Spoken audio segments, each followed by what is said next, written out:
Good morning! Today nga pala ay Saturday, so lalabas kami ni Madison kasi may bibilhin kami sa mall, yung bag. Kasi meron siyang bag, kaya lang malit lang. Pag nilagyan mo lang ng mga laruan, wala nang kayang ilagay.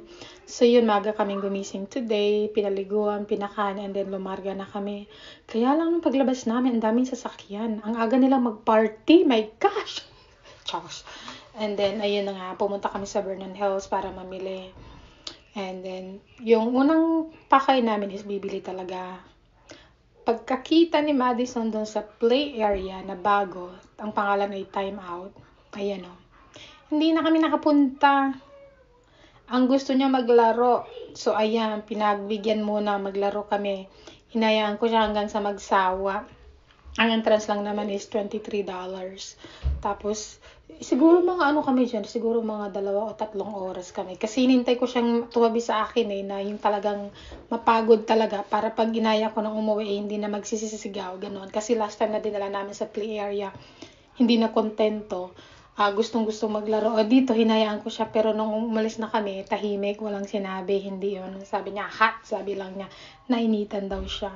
Pero yun, malit lang yung place pero maganda. May sensory area sila. Bagong bukas lang.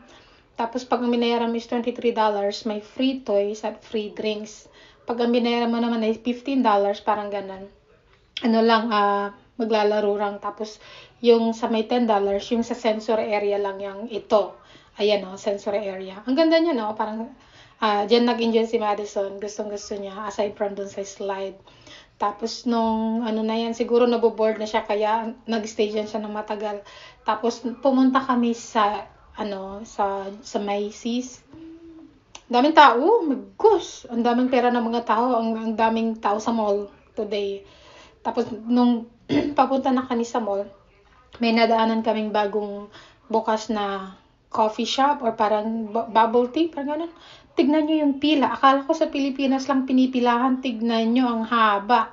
Box office. Bago bukas lang. And then, ayun na nga, pupunta kami sa Macy's para bumili ng bag. Kaya lang, yung nakita ko sa website nila, wala sa store. So, umalis na kami. Nagpunta na kami ng Sam's Club. Ayan, napagod na si Madison. Tapos pag uwi, gusto pa rin maglaro. Ayan. Yun. Bye. Thank you.